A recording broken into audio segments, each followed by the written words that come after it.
Langsung aja, kita bahas struktur dan fungsi organ reproduksi pada laki-laki.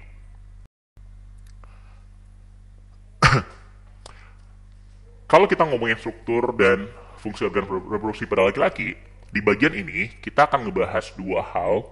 Yang pertama akan kita bahas organ reproduksinya itu sendiri, seperti apa struktur dan fungsinya. Yang kedua, kita akan ngebahas proses spermatogenesis. Spermatogenesis inilah proses pembentukan dan pematangan sperma. Nah, yang pertama, kita bahas organnya terlebih dahulu. Kalau kita ngomongin organ reproduksi, maka akan lebih gampang, akan lebih mudah dipahami kalau kita lihat gambarnya. Ini gambar organ reproduksi pada laki-laki. Ini kalau dilihat dari samping, maka penampakannya itu seperti ini. Yang organ reproduksi, warnanya itu dibuat lebih jelas daripada yang lain. Oke? Nah, berdasarkan posisinya, maka seluruh organ reproduksi pada laki-laki ini, nanti kita bagi atas dua bagian utama. Yang pertama ada yang disebut sebagai organ bagian luar. Kenapa disebut organ bagian luar? Karena organ ini kelihatan dari luar, makanya disebut dengan organ bagian luar. Oke? Ada dua. Apa aja? Yang pertama, ada yang kita sebut sebagai penis. Ini. Oke? Ini yang kita sebut sebagai penis. Apa fungsinya? Penis ini berfungsi sebagai saluran, yaitu saluran urin dan saluran sperma. Kalau yang berhubungan dengan organ reproduksi, ya saluran spermanya. Nah, tapi dia merupakan saluran urin juga. Oke? Ketemunya nanti di sini nih, di bagian ini dia ketemu. Urin berasal dari ginjal dan kantung kemih, sementara sperma itu berasal dari testis. Nanti ketemu di bagian ini dan mereka punya saluran keluar yang sama, oke, yang berada di dalam penis. Terus kemudian bagian kedua yang termasuk organ bagian luar itu adalah skrotum. Yang ini, yang kantongnya ini yang disebut sebagai skrotum, oke? Karena di kantong, lalu apa isinya? Nah, isinya yang ini, yang bulat ini, yang kita sebut nanti sebagai testis. Oke?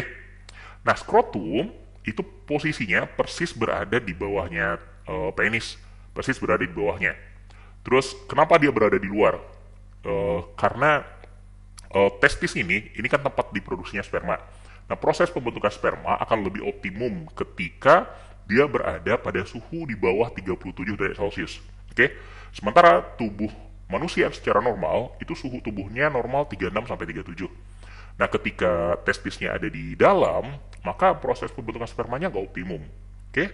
Sehingga testisnya berada di dalam skrotum yang berada di bagian luar, agak sedikit terpisah, oke, dari organ-organ lainnya. Ini fungsinya skrotum. Dia menjaga suhu testis agar sesuai untuk produksi sperma. Kalau berada agak luar atau agak jauh dari bagian induk tubuh kita, bagian utama tubuh kita, maka suhunya mungkin lebih rendah daripada suhu tubuh. Oke? Terus, ini yang kita sebut sebagai organ bagian luar. Kalau kita ada organ bagian luar, maka juga ada organ bagian dalam. Oke? Nah, yang mana aja yang termasuk ke dalam organ bagian dalam? Yang pertama, yang tadi udah sempat kita bahas sedikit, yaitu testis. Yang ini nih, yang bentuknya bulat seperti telur. Oke? Ada dua. Setiap laki-laki itu punya sepasang testis, yang fungsinya ya sama, untuk produksi sperma. Ada dua yang diproduksi, nggak cuma sperma. Yang pertama, dia memproduksi sel sperma. Oke, sel sperma adalah sel kelamin laki-laki, dan dia juga memproduksi hormon testosteron. Kita bahas satu-satu. Sel sperma. Ini bentuk dari satu sel sperma. Ada kepalanya, ada bagian leher, ada badannya, lalu ada ekornya. Kenapa bentuknya seperti ini? Karena sperma itu sifatnya aktif. Ketika mau terjadi pembuahan, maka sperma ini akan berenang secara aktif menuju sel telur. Oke, sehingga nanti terjadi pembuahan. Nah, agar dia bisa berenang dengan baik, maka bentuknya dibuat kayak gini. Oke, dia langsing, ada ekornya nanti akan bergerak kayak ekor apa ya? Kayak ekor berudu lah, Tahu berudu kan, anak kodok. Ya kayak gitu. Dia akan berenang. Terus kemudian apa fungsinya?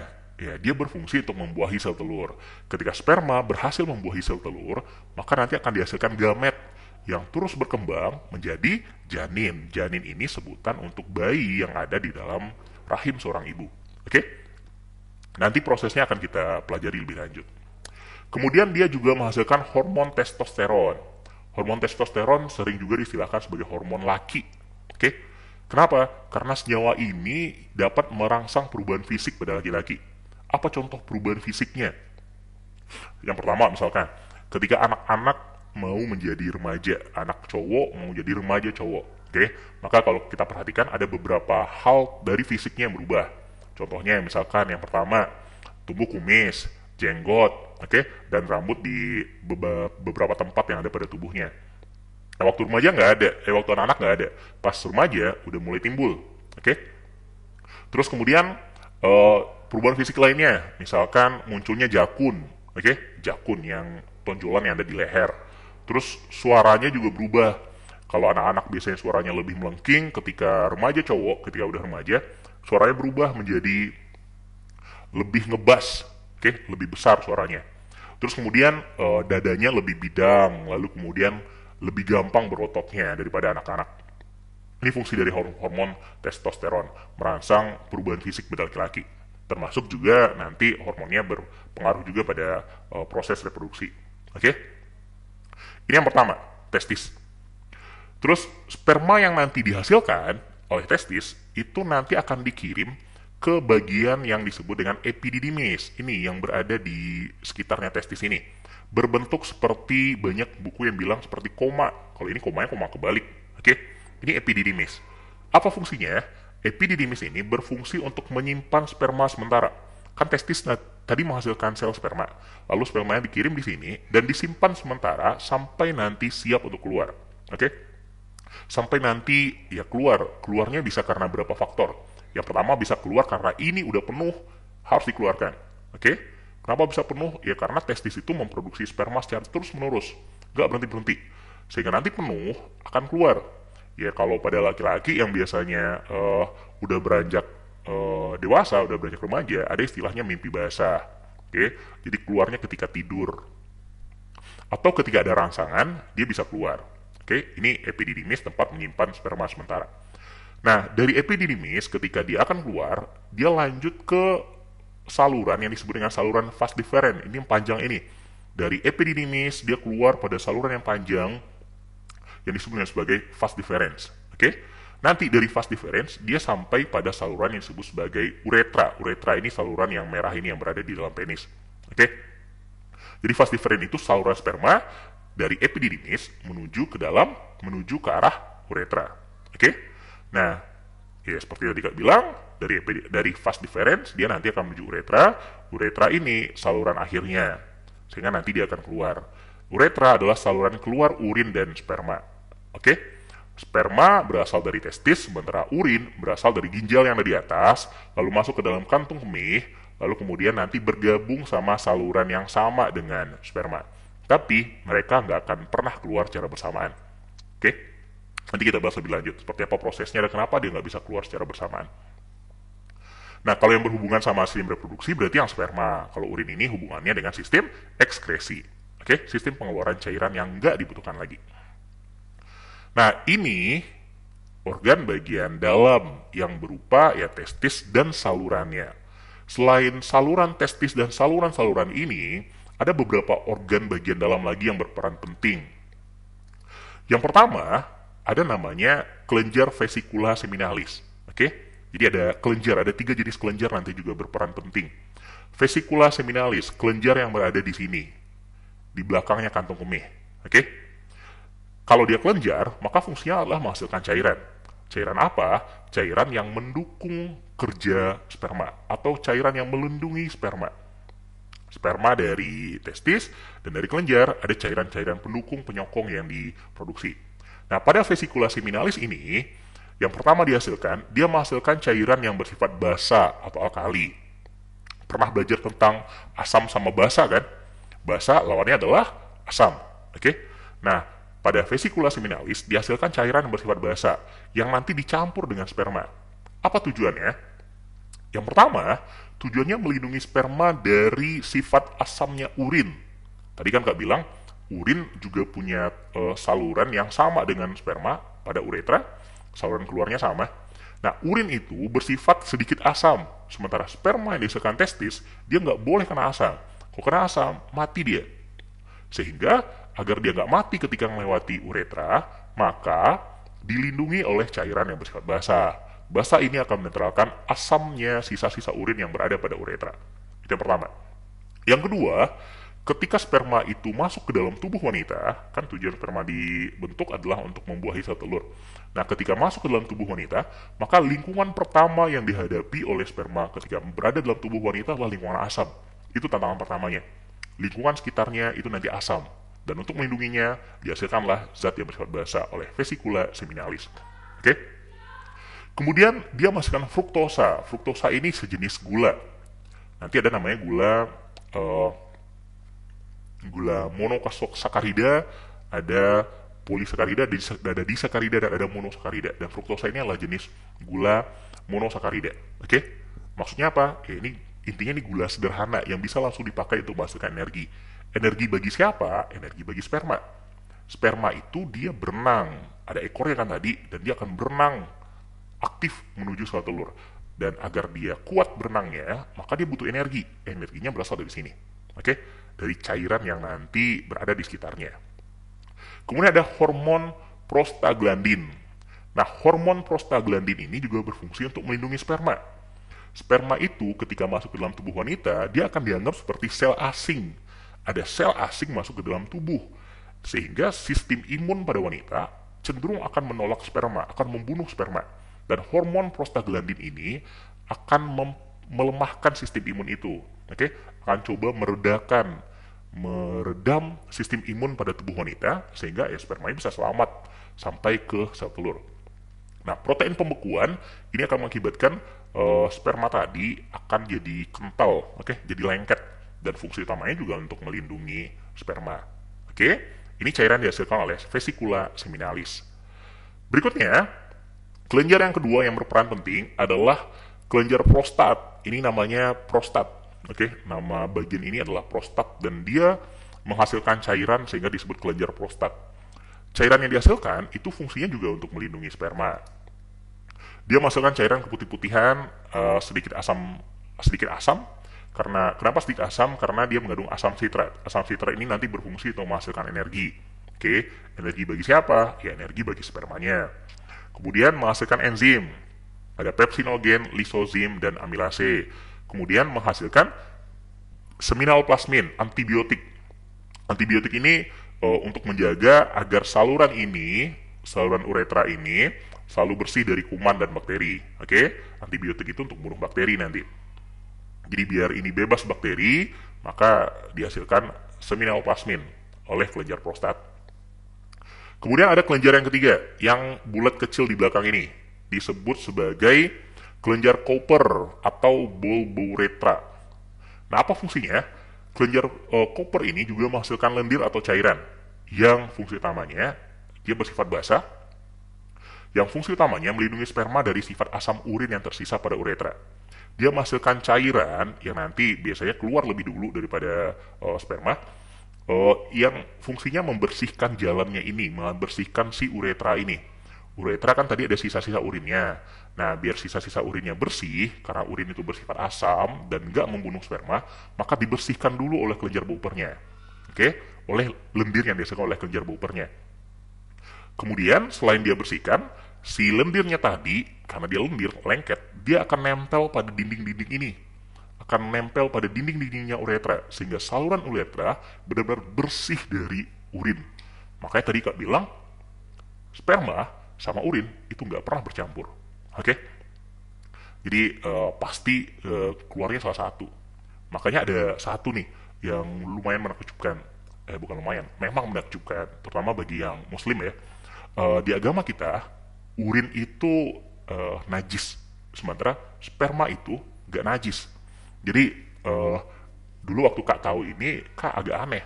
Urin sama sperma kan keluar dari tempat yang sama nih, dari penis. Tapi kenapa urin itu dihitung najis, tapi sperma nggak dihitung najis? Ternyata emang gara-gara sperma dan urin itu nggak pernah bercampur. Kelenjar Cooper atau kelenjar yang cairan yang dihasilkan oleh kelenjar lainnya itu melindungi sperma agar tidak terkena urin. Oke? Jadi terutama kelenjar Cooper ini dia bersihkan dulu uretranya, nanti dia keluar sebelum sperma, dia bersihkan dulu. Oke? Nanti setelah bersih baru spermanya keluar. Oke? Makanya sperma nggak najis. Terus, ini cerita sedikit terutama bagi yang muslim. Nah, kalau kita rangkum berdasarkan seluruh proses yang tadi Kak ceritakan, Tadi sperma pertama kali mulai diproduksi oleh testis. Oke. Terus kemudian sperma yang dihasilkan dikirim ke epididymis. Di epididymis dia disimpan secara sementara. Ketika udah siap buat keluar, maka dia akan melewati saluran vas deferens. Oke. Sebelum dia masuk ke dalam uretra, maka oleh kelenjar vesicula seminalis dia ditambahkan dulu cairan penyokong, oke, yang tadi udah kita bahas. Nah, terus ketika lanjut lagi, dia ditambahkan lagi cairan oleh kelenjar prostat, oke. Terus kemudian oleh kelenjar Cooper juga ada cairannya yang akan membersihkan uretra ini, sehingga nanti ketika si sperma lewat uretranya ini udah bersih dari urin, oke, sehingga aman-aman saja, terlindungi spermanya keluar. Oke, ini secara umum organ-organ reproduksi pada laki-laki. Oke, pahami urutannya, pahami fungsi masing-masing dari organnya. Nah, kalau kita udah ngebahas organ, sekarang kita ngebahas proses spermatogenesis atau proses pembentukan spermanya. Yang tadi paham kan? Jangan lupa biar belajar lebih efektif, kalian belajarnya sambil nyatat. Oke? Boleh dibalik, bukan dibalik, boleh mundur. Kalau belum nyatat, boleh mundur lagi videonya, lalu kemudian catat bagian-bagian yang tadi penting. Nah, sekarang kita bahas spermatogenesis. Nah, ini tadi gambar sel sperma. Spermatogenesis, seperti tadi yang udah Kak bilang, ini adalah proses pembentukan dan pematangan sperma yang terjadi pada testis. Oke? Nah, kalau kita lihat gambarnya, ini gambar testis. Kalau testis ini kita belah, maka testis ini di dalamnya akan ada banyak sekali saluran-saluran, pembuluh-pembuluh. Oke? Di dalam pembuluh inilah proses spermatogenesis terjadi. Pembuluh-pembuluh ini disebut sebagai tubulus seminiferus. Kode tulisannya seminiferus tubule. Oke? Ya, kalau di bahasa Indonesia kan biasanya disebutnya tubulus seminiferus. Tubulus itu bahasa biologi untuk saluran. Oke? Tubulus. Nah, kalau tubulus ini kita potong secara melintang, maka kalau dilihat potongannya, maka potongan berbentuk seperti ini. Ya, pipa lah. Kayak pipa. Dipotong melintang kayak gini. Di luar ini adalah kulit tubulusnya. Nah, yang dalam ini yang mirip sama biji apa ya namanya?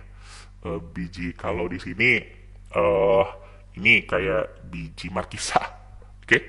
Yang mirip sama biji markisa ini adalah sel-sel yang nanti berkembang menjadi sperma, menjadi sel sperma. Nah, kalau bagian ini kita zoom, maka ini jadinya. Oke? Jadi ini testis yang udah dibelah, kemudian di dalamnya ada tubulus seminiferus. Kalau tubulus seminiferusnya kita potong melintang, maka ini gambar potongan melintangnya, yang kalau di zoom, maka ini hasil zoomnya. Oke? Nah, dia dimulai dari spermatogonia. Spermatogonia itu kumpulan spermatogonium istilahnya. Nah, kalau kita lihat prosesnya secara detail, oke, ini nanti prosesnya ke arah tengah perginya. Jadi dari atas, dari bagian kulit nanti berkembang sampai ke arah tengah. Nah, di tengah ini dilepaskanlah sperma yang udah siap. Sperma yang udah siap, nanti yang udah selesai, yang udah matang, di tengah ini kan bolong nih, kosong. Nah, di tempat yang kosong ini dia berenang dari testis menuju epididymis. Oke? Nah, kalau kita ikuti prosesnya secara detail, proses ini dimulai dari spermatogonium. Oke? Spermatogonium, anggap aja ini sebagai sel induknya, dia mengalami perkembangan dan mengalami pembelahan secara mitosis. Dia bersifat 2N atau diploid, kalau kalian ingat, diploid sama haploid. Dia bersifat diploid, kromosomnya berpasang-pasangan. Dia berkembang dan mengalami pembelahan mitosis, sehingga nanti dia akan menghasilkan spermatosit primer yang juga diploid, yang punya kromosom dengan jumlah yang sama seperti spermatogonium. Oke? Mengalami pembelahan mitosis dan berkembang menjadi spermatosit primer. Nah, si spermatosit primer ini akan mengalami pembelahan meiosis. Ya, seperti yang sudah kita pelajari sebelumnya, meiosis itu ada 2 tahap. Ketika dia mengalami meiosis 1, meiosis 1 berarti ada profase 1, metafase 1, anafase 1, dan telofase 1, dia akan berubah menjadi spermatosit sekunder. Oke? Menjadi 2 buah spermatosit sekunder. Nah, masing-masing spermatosit sekunder ini juga akan mengalami tahap lebih lanjut dari meiosis, yaitu mengalami meiosis 2. Oke? Mengalami proses meiosis 2 menjadi spermatid. Ya, spermatosit sekunder tadi haploid, spermatid juga haploid. Oke?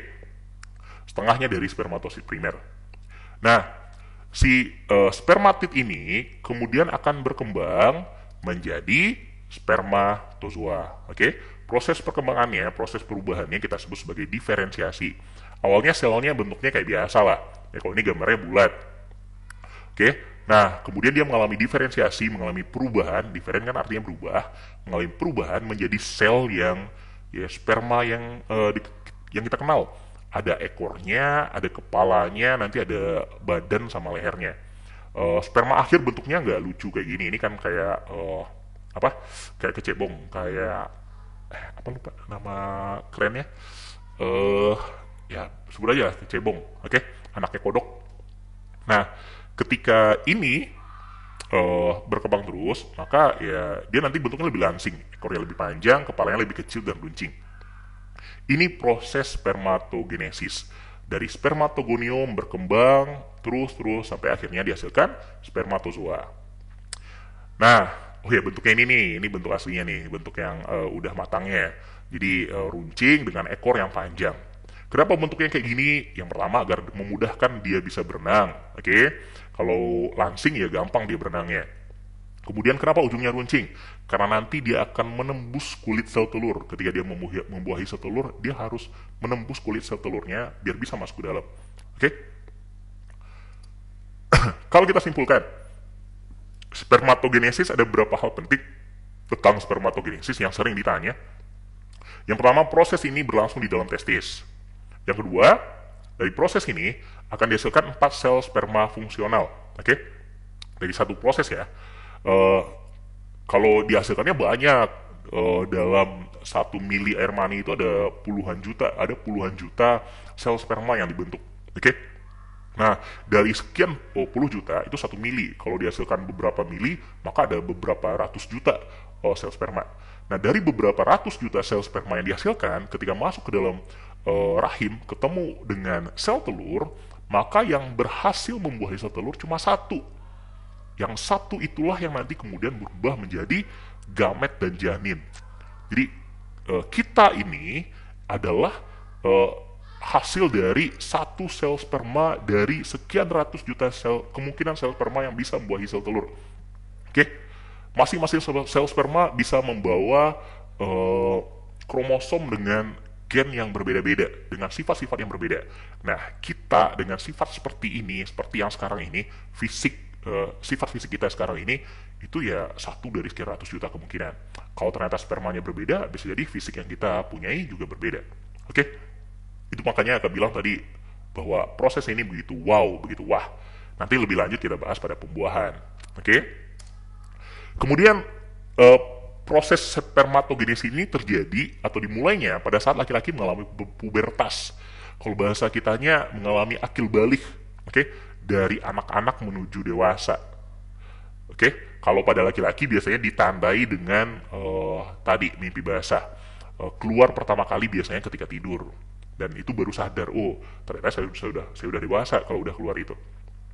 Terus kemudian, kapan berhentinya? Dia nggak berhenti-berhenti. Diproduksi terus-menerus. Selama kalian makan makanan bergizi, oke, maka ini akan diproduksi terus-menerus. Kapan terganggunya? Ya terganggunya kalau seandainya ada penyakit, atau terganggu ketika kalian ngerokok. Ngerokok nikotin akan mengganggu proses ini, mengakibatkan sperma yang dihasilkan berkurang atau mungkin rusak. Kapan berhentinya? Ketika meninggal. Oke? Laki-laki menghasilkan spermatogenesis terus sepanjang hidup, bukan sepanjang hidup, dari ketika mengalami pubertas sampai dia meninggal. Kakek-kakek pun juga ini menghasilkan sperma juga. Oke? Ini gambar sel sperma yang terakhir yang dihasilkan. Bentuknya runcing kepalanya, kemudian ini bagian-bagiannya, bagian atasnya akrosom, nukleus, kemudian ada mitokondrion. Oke, bagian tengahnya ini lehernya, kemudian ekor. Oke, ini akan dibahas lebih lanjut ketika kalian di SMA. Sip? Paham? Mudah-mudahan paham apa yang Kak sampaikan. kita udah bahas struktur dan fungsi organ reproduksi laki-laki, maka pada video berikutnya kita akan membahas struktur dan fungsi organ reproduksi pada wanita. Itu dia ngelambe-ngelambe itu. Oke, di pertemuan berikutnya kita akan membahas ini. Jangan lupa